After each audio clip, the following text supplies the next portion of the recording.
democracy takes many forms of expression, not only one. I believe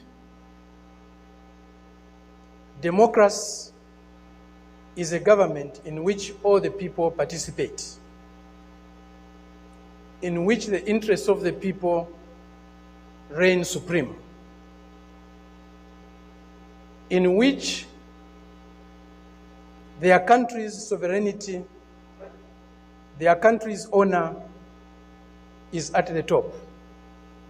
It seems that this month is a month of democracy discourse in the world. At the end of this month, there will be a conference in Lusaka, or a summit in Lusaka, Zambia, my country, led by the United States. They have come to Southern Africa to teach us democracy. A country that was opposed to our liberation, a country that supported colonial regimes, the apartheid regime in South Africa, the white racist minority regime in Zimbabwe, now Rhodesia, now Zimbabwe, the Portuguese colonial governments in Mozambique, in Angola, in Guinea-Bissau, and Cape Verde. Today is coming to Africa to teach us about democracy. A country that has toppled so many governments in Africa, that has led so many coups in Africa and other parts of the world. A country that has killed so many of our leaders in Africa and other parts of the world. The killers were Patrice Lumumba, those who toppled Kwame Nkrumah, those who killed Nasser, those who killed Muammar Gaddafi, today are coming to teach us about democracy.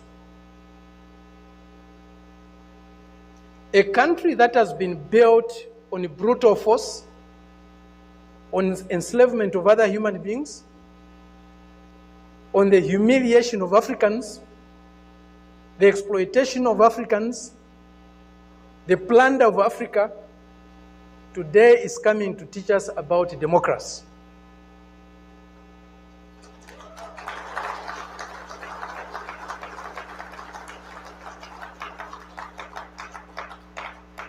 That's the arrogance, the imperialist arrogance, the racist arrogance that we are subjected to. We cannot have democracy where there is hegemony of the strongest, mightiest imperialist power. We cannot have democracy where a country's resources, a country's decisions are dictated to by another country. A country that is dominated by another country cannot be democratic. A country that lacks sovereignty cannot be democratic. A people that cannot decide for themselves cannot be democratic. A colony, a neo-colony cannot be democratic. That's why today, even at the United Nations, membership is on the basis of sovereignty. Only sovereign nations can be members of the United Nations, because only sovereign nations can decide for themselves. A colony cannot be a member of the United Nations. It's not by accident. It's not a mistake.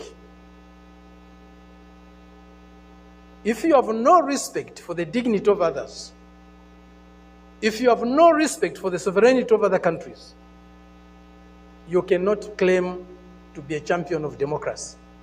They used to say, all roads lead to Rome.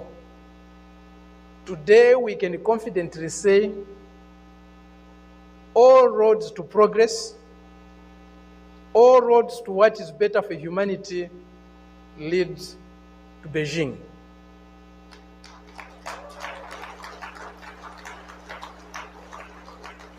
This is a country This is a people that have developed themselves, that has developed itself without colonizing any country in the world, without plundering any country in the world, without subjugating any people in the world. This is a country that is developing with maximum respect for others, for their history, for their cultures, and recognizes the diversity that is there in civilization. We were only taught one form of civilization, one form of modernization. That was the Western way. Westernness was a measure of how civilized, how modern you are. We reject that. We reject it because it's not correct. We reject it because it's undemocratic.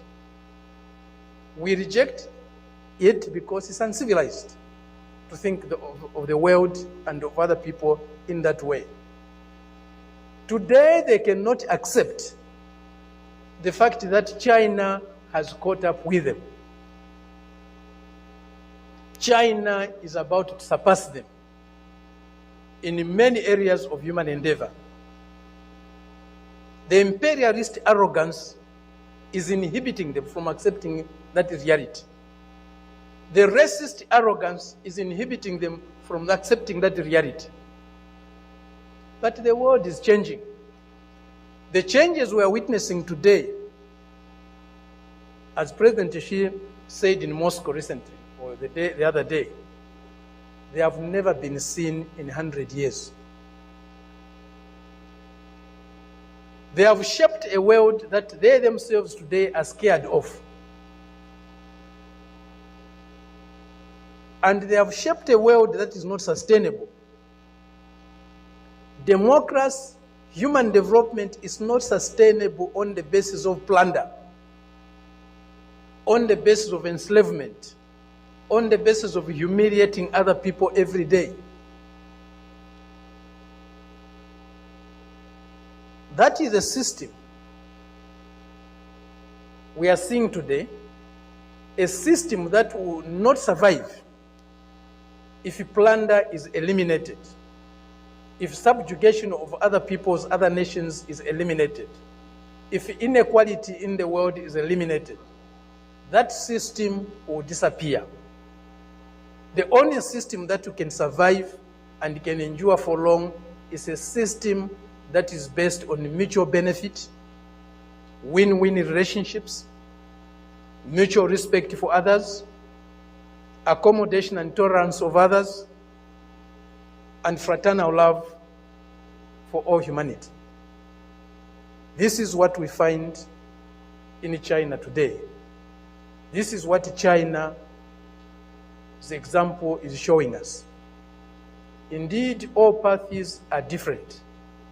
There's no path that is the same,